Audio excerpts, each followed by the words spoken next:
Hello, কেমন আছো বলো তোমরা সবাই? আমার নিট বাংলা চ্যানেলে তোমাদের অনেক অনেক ওয়েলকাম।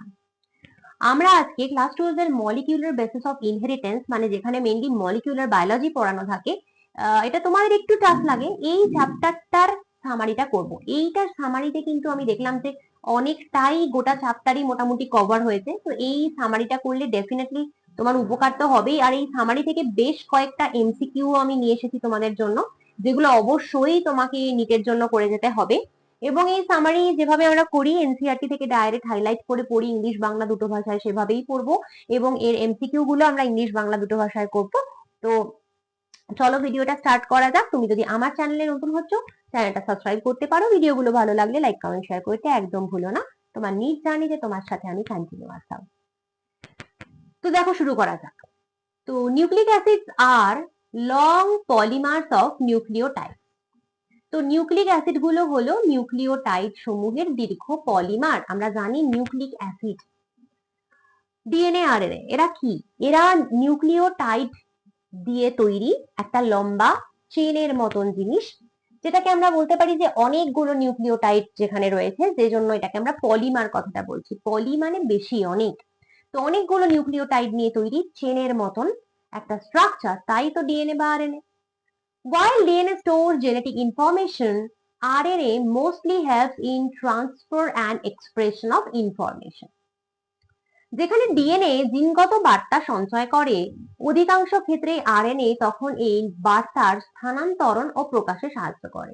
তো ডিএনএ তে আমরা জানি যে মেইনলি জেনেটিক ইনফরমেশন স্টোর থাকে, কারণ ডিএনএ তে কি থাকে? ডিএনএ তে মেইনলি জিন থাকে। তুমি তোমার বাবার মতন দেখতে হবে না মায়ের মতন দেখতে হবে, সেই জিন থাকে তোমার ডিএনএ তে। কিন্তু আরএনএ তে কি হয়? আরএনএ তে কিন্তু mainly in expression, information expression হওয়ার বৈশিষ্ট্য থাকে। কেন? কারণ আমরা জানি যে আরএনএ থেকে প্রোটিন তৈরি হয়, আর প্রোটিনই হচ্ছে তারা যারা আলটিমেটলি কিন্তু তোমার বিভিন্ন বৈশিষ্ট্য বুঝিয়ে দেবে, ফুটিয়ে তুলবে, তাই না?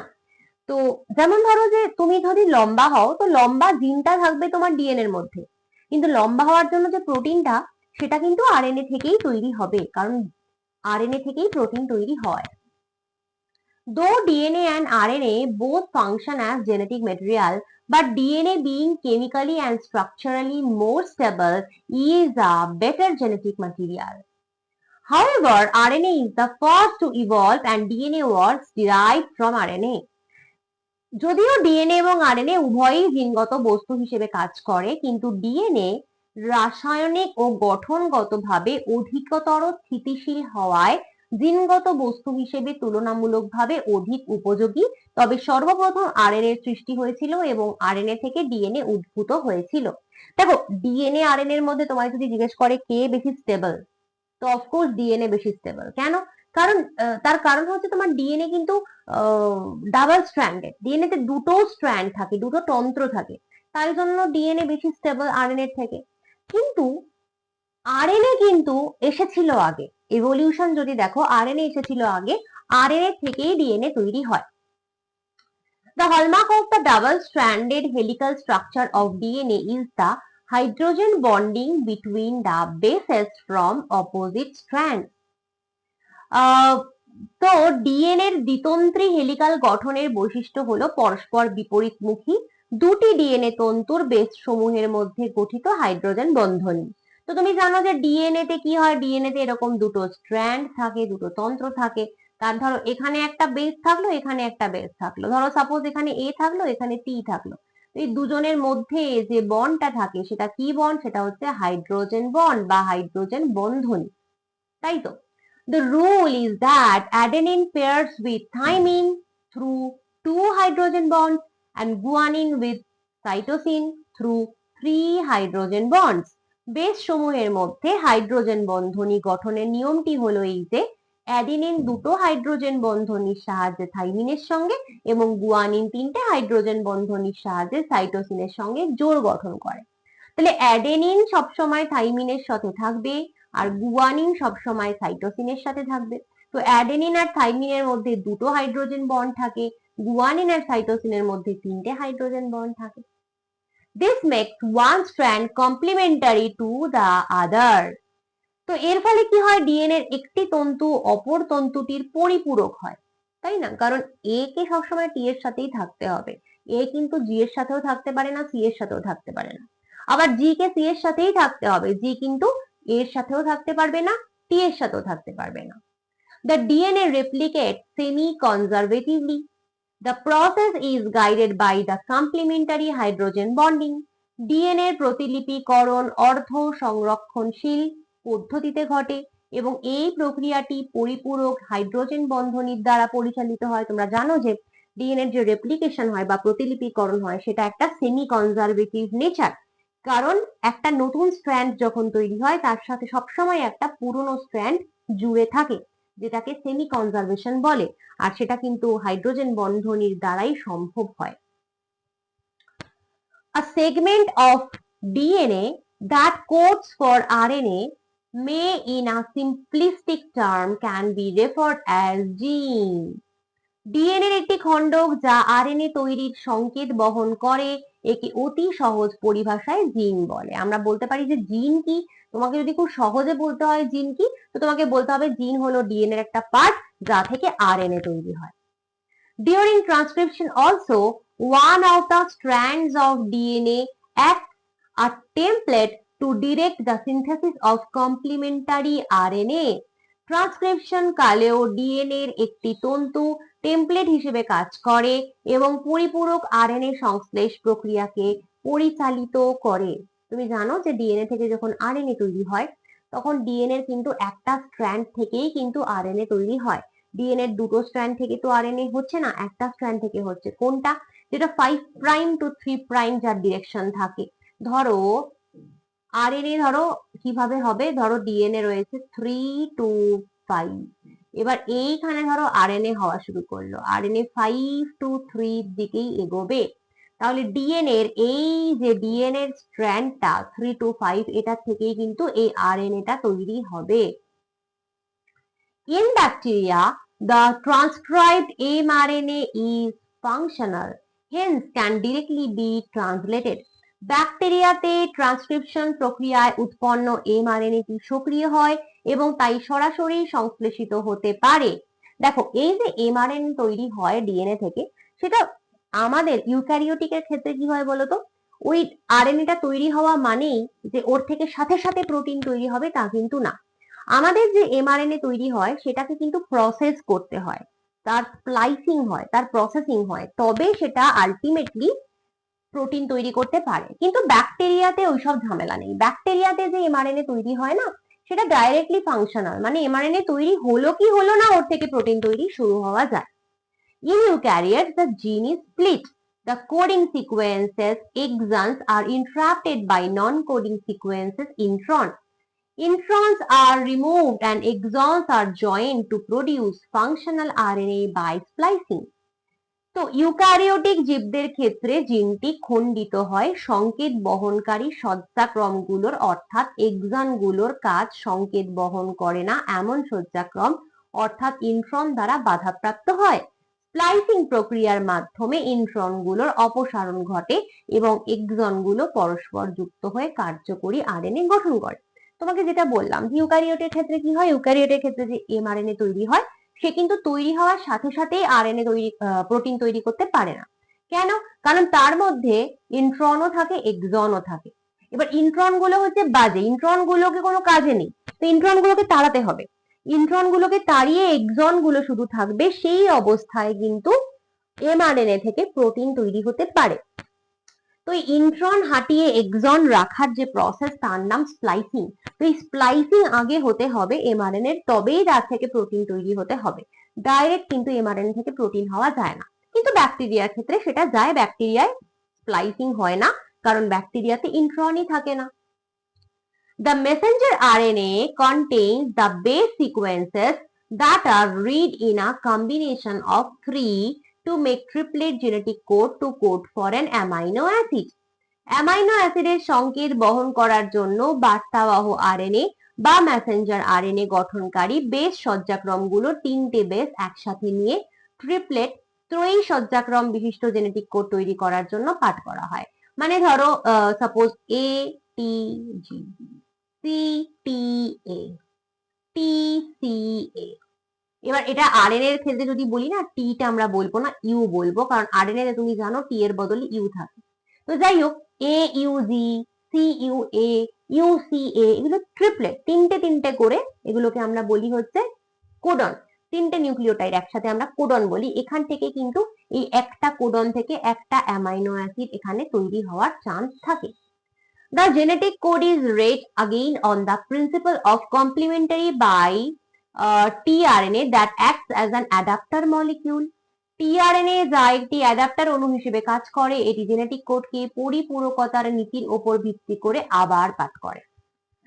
তো এই যে এমআরএনএ তে কোডন গুলো থাকে যার থেকে প্রোটিন তৈরি হয়, এই কোডন গুলোকে রিড কে করে, কে পড়ে, কোডন গুলোকে পড়ে কে, সেটা হচ্ছে টিআরএনএ। টিআরএনএ কোডন গুলোকে রিড করে এবং টিআরএনএ অ্যাডাপ্টার হিসেবে কাজ করে, টিআরএনএ আলটিমেটলি কিন্তু প্রোটিন তৈরিতে হেল্প করে।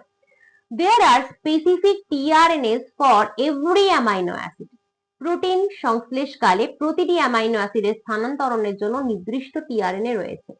তুমি জানো যে 20টা অ্যামাইনো অ্যাসিড আমাদের সেলে তৈরি হয়, 20টা অ্যামাইনো অ্যাসিড তৈরি হওয়ার জন্য কিন্তু স্পেসিফিক 20টা টিআরএনএ সবসময় থাকবে।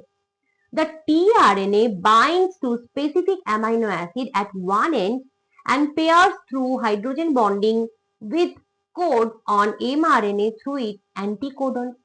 তো টিআরএনএ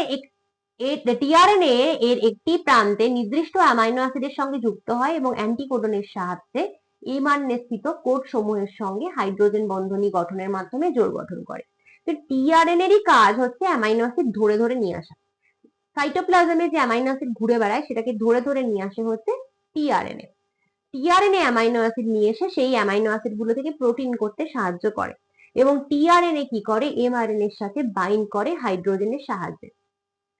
দেখো একটা কথা বলি, যাদের একদম হিব্রু মনে হচ্ছে যে ম্যাম কি যে আপনি বলে যাচ্ছেন কিছুই বুঝছি না, তারা কিন্তু তুমি কিন্তু এর মানে চ্যাপ্টারটা পড়োনি বা চ্যাপ্টারটা বুঝতে পারোনি। চ্যাপ্টারটা না বুঝলে কিন্তু সামারি থেকে কোনোদিন কোনো কিছু শেখা সম্ভব না। সামারি হচ্ছে মেইনলি তাদের জন্য যারা চ্যাপ্টারটা পড়ে নিয়েছো, বুঝে গেছো, জাস্ট কুইক রিভিশন হচ্ছে, দ্যাট ইজ সামারি।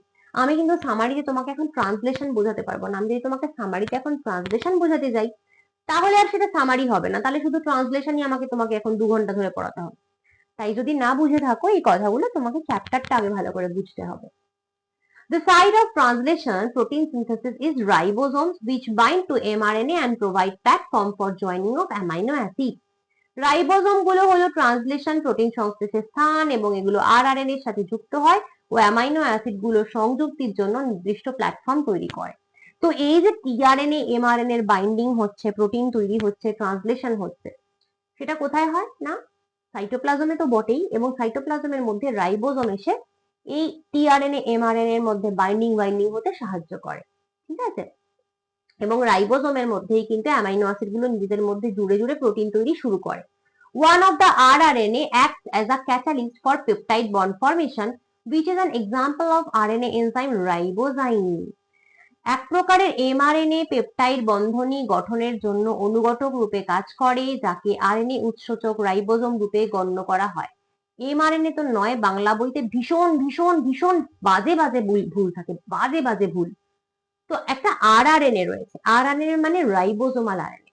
তো এই যে রাইবোজোমের মধ্যে একরকম আরএনএ থাকে যাকে আমরা বলি রাইবোজোমাল আরএনএ বা আরআরএনএ, সে কিন্তু এই যে প্রোটিন তৈরি হতে হেল্প করছে কিভাবে না, দেখো টিআরএনএ তো অ্যামাইনো অ্যাসিড ধরে ধরে আনে, এবার একটা অ্যামাইনো অ্যাসিড আনলো, তার সাথে আরেকটা অ্যামাইনো অ্যাসিডের মাঝখানে তো জুড়তে হবে। তো এই জোড়ার বন্ডটাকে কি বলে, এটাকে বলে পেপটাইড বন্ড, তাই না, পেপটাইড বন্ড। তো সেই পেপটাইড বন্ডটা হতে সাহায্য করে একরকম আরআরএনএ যে কিনা রাইবোজোমে থাকে, এবং সেই আরআরএনএটাকে আমরা রাইবোজাইমও বলি, কারণ ও কিন্তু, যদিও ও আরআরএনএ কিন্তু ও এনজাইম হিসেবে কাজ করে। তো এই পেপটাইড বন্ড তৈরি করতে হেল্প করে এই আরআরএনএ, যাকে আমরা রাইবোজাইম বলি। Translation is a process that has evolved around RNA, indicating that life began around RNA. তো ট্রান্সলেশন প্রক্রিয়াটি আরএনএ কে ঘিরে উদ্ভূত হয়েছিল, যা এটি নির্দেশ করে যে জীবনের সূচনাও আরএনএ কে ঘিরে হয়েছিল। তো আরএনএ থেকে প্রোটিন তৈরি হয় যাকে ট্রান্সলেশন বলে, এবং এটা জীবনের শুরুতে তৈরি হয়েছিল, কারণ এই ঘটনা না হলে তো প্রোটিনই তৈরি হবে না, প্রোটিন না হলে আর জীবন কি করে আসবে। Since transcription and translation are energetically very expensive processes, they have to be tightly regulated. যেহেতু ট্রান্সক্রিপশন এবং ট্রান্সলেশন প্রক্রিয়াগুলি শক্তি ব্যবহারের দিক থেকে অতি ব্যয়বহুল, তাই এদের সঠিকভাবে নিয়ন্ত্রণ করা আবশ্যক। দেখো, ট্রান্সক্রিপশন ট্রান্সলেশন হতে যে প্রচুর শক্তি লাগে, মানে এটিপি লাগে। তো এটিপি তো একটা ইম্পর্টেন্ট জিনিস, যত খুশি এটিপি তো আমাদের সেলের মধ্যে তৈরি হয় না, তাই না? তো সেই জন্য কিন্তু এটা রেগুলেট করতে হবে খুব টাইটলি, মানে সারাদিন সারা রাত যখন তখন ট্রান্সক্রিপশন ট্রান্সলেশন প্রয়োজন ছাড়াও হয়েই যাবে তা কিন্তু নয়, কারণ এত এটিপি আমাদের সেলে নেই। তাই জন্য এটা খুব টাইটলি রেগুলেট করা হয়, নিয়ন্ত্রণ করা হয় খুব স্ট্রিক্টলি, যে যখন প্রয়োজন তখনই ট্রান্সক্রিপশন ট্রান্সলেশন হবে, না হলে নয়, কারণ এটিপি অত সস্তা নয়। Regulation of transcription is the primary step for regulation of জিন এক্সপ্রেশন। তো ট্রান্সক্রিপশন প্রক্রিয়ার নিয়ন্ত্রণই হচ্ছে জিন প্রকাশ নিয়ন্ত্রণের ধাপ। কারণ দেখো, একবার ট্রান্সক্রিপশন হয়ে গেলে তো আবার ট্রান্সলেশন শুরু হয়ে যাবে, তাই না? তো তোমাকে আগে ট্রান্সক্রিপশনটাকেই বাধা দিতে হবে, যে যত খুশি ট্রান্সক্রিপশন হওয়ার দরকারই নেই, যখন প্রয়োজন শুধু তখনই হবে। In bacteria, more than one gene is arranged together and regulated in units called as operon. Bacteria কোষে একাধিক জিন একসাথে সজ্জিত হয় এবং যে একক রূপে বিন্যস্ত ও নিয়ন্ত্রিত হয় তাকে ওপেরন বলা হয়। ব্যাকটেরিয়ায় কি হয়, অনেকগুলো জিন একসাথে তোমার ট্রান্সক্রিপশন হয়। প্রত্যেকটা জিন, মানে ধরো আমাদের ইউক্যারিওটিকে কি হয়, একটা জিন সে নির্দিষ্ট একটা জিন মানে একটা জিন থেকে একটাই এমআরএনএ তৈরি হবে, একটা জিন একবারেই ট্রান্সক্রিপশন হবে, তার নিয়ন্ত্রণ আলাদা, তার রেগুলেশন আলাদা আরেকটা জিনের থেকে। কিন্তু ব্যাকটেরিয়ার ক্ষেত্রে তা নয়, ব্যাকটেরিয়া কিন্তু পরপর পরপর 3-4টে জিনকে একভাবেই ট্রান্সক্রিপশন হতে পারে, একভাবেই তাদের রেগুলেশন সম্ভব। যেমন তোমরা এক্সাম্পলে ল্যাক ওপেরান পড়েছো। Lac operon is the prototype operon in bacteria which codes for genes responsible for metabolism of lactose. Bacteria কোষে উপস্থিত ওপেরনের আদি রূপটি হলো ল্যাক ওপেরান, যা ল্যাকটোজ বিপাকের জন্য দায়ী জিন সমূহের সংকেত বহন করে। ল্যাক ওপেরনে তুমি জানো যে ল্যাকটোজের মেটাবলিজম ব্যাকটেরিয়ায় হয়, তার জন্য ল্যাক ওপেরন দায়ী, এবং ল্যাক ওপেরনে কিন্তু অনেকগুলো জিন একসাথে ট্রান্সক্রিপশন হয়, একসাথে চলে, তারা একসাথে কাজ করে। The operon is regulated by the amount of lactose in the medium where the bacteria are grown. Bacteria বৃদ্ধি পায় এমন মাধ্যমে ল্যাকটোজের পরিমাণ দ্বারা ওপেরনটি নিয়ন্ত্রিত হয়। তো ওপেরনটা কাজ করছে কিনা কিভাবে তুমি বুঝবে, যে তুমি যে ব্যাকটেরিয়াকে খাবার দিয়েছো, মিডিয়াম দিয়েছো, তাতে আদপেও কি তুমি ল্যাকটোজ দিয়েছো না দাওনি। তাতে যদি ল্যাকটোজ দাও, তার উপর ডিপেন্ড করবে যে ওপেরন কিভাবে কাজ করবে। Therefore, this regulation can also be viewed as regulation of enzyme synthesis by its substrate. তাই এই নিয়ন্ত্রণকে সাবস্ট্রেট দ্বারা উৎসেচক সংশ্লেষে নিয়ন্ত্রণ হিসেবেও দেখা যেতে পারে। অবশ্যই ল্যাকটোজটা এখানে সাবস্ট্রেট, তো তুমি ল্যাকটোজ দেবে তবে তো ওপেরন কাজ করবে, ল্যাকটোজ না দিলে কিভাবে ওপেরন কাজ করবে? তাই ল্যাকটোজ যে সাবস্ট্রেট, সেই সাবস্ট্রেটের উপর ডিপেন্ড করছে যে ওপেরন কাজ করবে কি করবে না। Human Genome Project was a mega project that aimed to sequence every base in human genome. Human genome প্রজেক্টটি একটি মেগা প্রজেক্ট বা বৃহৎ প্রকল্প, যার লক্ষ্য ছিল মানব জিনোম স্থিত প্রতিটি বেসকে চিহ্নিত করা। হিউম্যান জিনোম প্রজেক্টে ঠিক করা হয়েছিল যে একটা মানুষের যতগুলো তোমার আমাদের যে ডিএনএ, আমাদের টোটাল যে ডিএনএ, তার পুরো সিকোয়েন্সিং করা, A C A C G C T T T T A G, মানে পুরো ব্যাপারটা সিকোয়েন্স করা হচ্ছে হিউম্যান জিনোম প্রজেক্টের উদ্দেশ্য ছিল। This project has yielded much new information. এই প্রকল্প থেকে কিন্তু অনেক নতুন তথ্য পাওয়া গেছে। Many new areas and avenues have opened up as a consequence of the project. এই প্রকল্পের ফলস্বরূপ অনেক নতুন ক্ষেত্র এবং পথের সন্ধান পাওয়া গেছে। DNA fingerprinting is a technique to find out variations in individuals of a population at DNA level. DNA fingerprinting হলো এমন একটি কৌশল যার সাহায্যে ডিএনএ স্তরে একটি পপুলেশনের একক জীবসমূহের মধ্যে প্রকরণ খুঁজে পাওয়া যায়। তো ডিএনএ ফিঙ্গারপ্রিন্টিংটা কি? ডিএনএ ফিঙ্গারপ্রিন্টিং হলো এরা, তোমার আর আমার ডিএনএ সিকোয়েন্স তো এক হবে না, তোমার বডির তোমার সেলের যে ডিএনএ আর আমার যে ডিএনএ সেটা তো এক হবে না। তো তোমার ডিএনএ ফিঙ্গারপ্রিন্টিং বহন করে, আমার ডিএনএ ফিঙ্গারপ্রিন্টিং বহন করে। ঠিক যেমন আধার কার্ড, তোমার আধার কার্ড আমার আধার কার্ড আলাদা, তোমার আধার কার্ড তোমার আইডেন্টিটি, আমার আধার কার্ড আমার আইডেন্টিটি। ঠিক তেমনি তোমার ডিএনএ ফিঙ্গারপ্রিন্টিং যেটাতে তোমার ডিএনএ সিকোয়েন্স রয়েছে সেটা তোমার আইডেন্টিটি, আমার ডিএনএ ফিঙ্গারপ্রিন্টিং যেটাতে আমার ডিএনএ সিকোয়েন্স রয়েছে সেটা আমার identity. It works on the principle of polymorphism in DNA sequences. DNA সজ্জাক্রমের বহুরূপতা নীতির উপর ভিত্তি করে এটি কাজ করে। পলিমরফিজম, তোমার আর আমার ডিএনএ এক না, ডিএনএ সিকোয়েন্স কখনোই এক না। তো সেটা কি বলে? Polymorphism. It has immense applications in the field of forensic science, genetic biodiversity and evolutionary biology. তো ফরেনসিক বিজ্ঞান, জিনগত জীববৈচিত্র্য এবং বিবর্তন সম্বন্ধীয় জীববিদ্যার ক্ষেত্রগুলোতে এর ব্যাপক প্রয়োগ রয়েছে। ফরেনসিক সায়েন্স, কে খুন করেছে বার করতে যাও, তো হয়তো পুলিশ ভুল করে অন্য একটা ভালো লোককে নিয়ে এলো, কিন্তু সে ভালো লোকটা খুন করেইনি। তখন কি হবে? যে খুন হয়েছে সেখান থেকে এভিডেন্স জোগাড় করা হবে, রক্ত টক্ত সব জোগাড় করে দেখা হবে যে কে খুন করেছে, তার ডিএনএ মেলানো হবে আর ভালো লোকটার সাথে। তো এগুলো ভালো লোকের সাথে ওই লোকটা কোনো মিলই নেই, তো ভালো লোকটা ছাড়া পেয়ে যাবে। এটা কি বলে? Forensic science. তো সেটা করবে কি করে যদি ডিএনএ সিকোয়েন্সিং আবিষ্কারই না হতো? জেনেটিক ডাইভার্সিটি, ডাইভার্সিটি জীববৈচিত্র্য, তুমি আলাদা মানুষ, আমি আলাদা মানুষ, তোমার বন্ধু আলাদা মানুষ, এই যে বৈচিত্র্য কি করে হয়েছে? আমাদের সিকোয়েন্স আলাদা, তাই। এভলিউশন, কিভাবে এভলিউশন হলো? হনুমান বাঁদরের থেকে মানুষ এলো কি করে? সেটা কি করে বোঝা গেল? কারণ ওদের সাথে আমাদের জিন বা ডিএনএ সিকোয়েন্সে প্রচুর ম্যাচ খায়। তো এই সবকিছুর জন্যই কিন্তু যেটা প্রয়োজন সেটা হচ্ছে ডিএনএ সিকোয়েন্স বার করা। চলো কটা প্রশ্ন করি। 5টা প্রশ্ন এনেছি তোমাদের জন্য, স্টেটমেন্ট বেসড কোয়েশ্চেন। প্রথম প্রশ্ন, nucleic acid are long polymers of nucleotide. Nucleic acid গুলো হলো নিউক্লিওসাইড সমূহের দীর্ঘ পলিমার। ঠিক না ভুল? ভুল। কেন? নিউক্লিওসাইডের পলিমার নিউক্লিক অ্যাসিড নয়, নিউক্লিওটাইড, নিউক্লিওটাইডের পলিমার হলো নিউক্লিক অ্যাসিড, নিউক্লিওসাইডের নয়। এইভাবেই প্রশ্ন আসে নিচে। জাস্ট ছোট্ট একটা টি আর এস গন্ডগোল করে দিলে তুমি কিন্তু প্রশ্নটা ভুল করে আসতে পারবে। তোমার ফট করে দেখে মনে হচ্ছে ঠিকই তো আছে, কিন্তু না, ঠিক নেই। RNA is the first to evolve and DNA was derived from RNA. সর্বপ্রথম RNA সৃষ্টি হয়েছিল, RNA থেকে DNA উদ্ভূত হয়েছিল, এটা ঠিক কথা। তাহলে তোমার statement 1 is incorrect, 2 is correct, 1 ভুল 2 সঠিক, আনসার হচ্ছে B। Next question, assertion reason based question. DNA is a better genetic material. DNA জিনগত বস্তু হিসেবে অধিক উপযোগী, ঠিক কি? হ্যাঁ ঠিক। DNA is chemically and structurally more stable. DNA রাসায়নিক ও গঠনগতভাবে অধিকতর স্থিতিশীল, ঠিক কি? ঠিক। এবার অ্যাসারশন রিজন বেসড কোয়েশ্চেন কিভাবে করতে হয়? যখন দুটোই ঠিক হলো তখন কি করব? মাঝে আমরা বিকজ লাগাবো। তাহলে ডিএনএ কেন জেনেটিক মেটেরিয়াল? তার কারণ। কেন বেটার জেনেটিক মেটেরিয়াল বলো ডিএনএ? তার কারণ ডিএনএ তো আরএনএ থেকে স্ট্রাকচারালি এবং কেমিক্যালি বেশি স্টেবল। ডিএনএ এই কারণে বেটার জেনেটিক মেটেরিয়াল কারণ ডিএনএ বেশি স্টেবল, ডিএনএ বেশি স্থিতিশীল। তাহলে A and R both R correct and R is the correct explanation of A. Answer হলো এ। নেক্সট কোয়েশ্চেন, আবার assertion reason based question. Assertion, in bacteria mRNA can directly be translated. ব্যাকটেরিয়াতে mRNA সরাসরি সংশ্লেষিত হতে পারে, ঠিক না ভুল? ঠিক। In bacteria the transcribed mRNA is functional. ব্যাকটেরিয়াতে ট্রান্সক্রিপশন প্রক্রিয়ায় উৎপন্ন এমআরএনএ কি সক্রিয় হয়, ঠিক না ভুল? ঠিক, দুটোই ঠিক।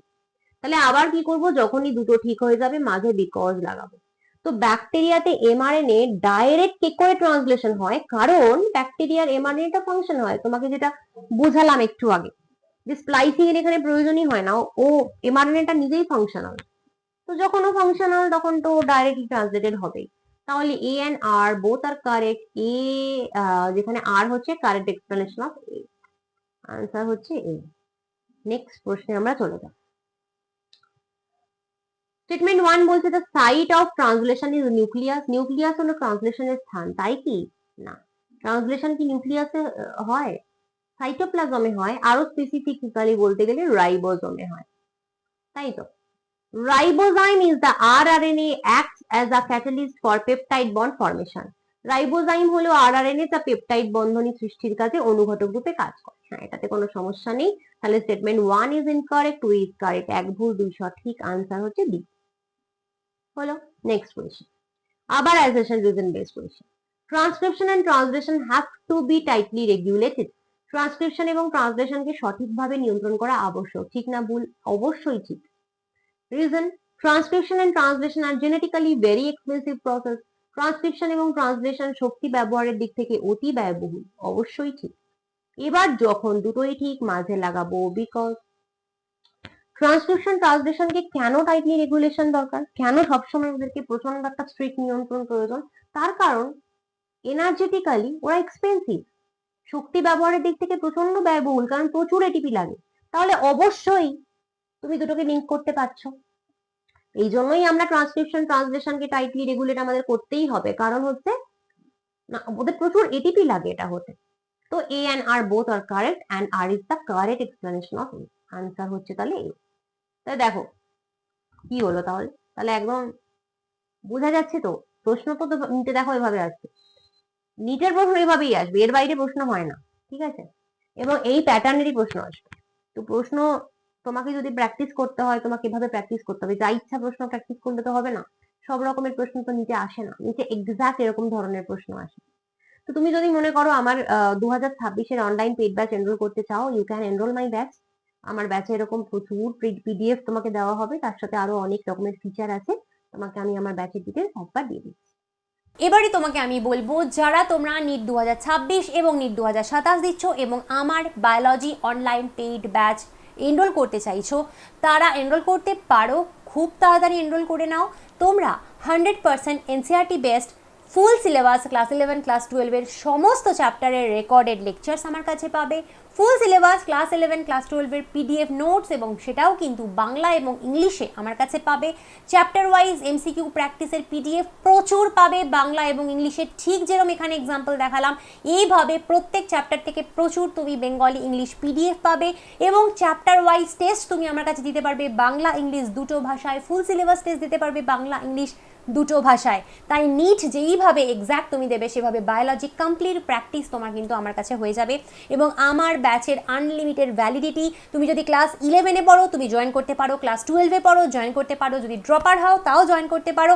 যতদিন না নিট তুমি পাচ্ছ ততদিন তোমাকে আর কোনো দিন কোনো টাকা পয়সা দিতে হবে না, ততদিন তোমার সাথে আমি আছি, ততদিন আমার কোর্স তোমার সাথে আছে। এটার আনলিমিটেড ভ্যালিডিটি একবারই, শুধুমাত্র জয়েন করার সময় তোমার আমাকে দিতে হবে ₹1000 1000 টাকা তোমার আমাকে দিতে হবে একবারই জয়েন করার সময়।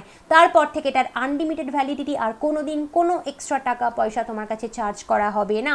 যতদিন না নিট পাচ্ছ ওই 1000 টাকাতেই এভরিথিং তোমার হয়ে যাবে। যদি এনরোল করতে চাও 9019765145 এই নাম্বারে তুমি হোয়াটসঅ্যাপ করতে পারো, হোয়াটসঅ্যাপ করে তুমি ডেফিনেটলি নিট কোর্সে এনরোল করতে পারো। চলো আজকে আসছি, পরের দিন অন্য কোনো ভিডিও নিয়ে আসবো। Bye bye.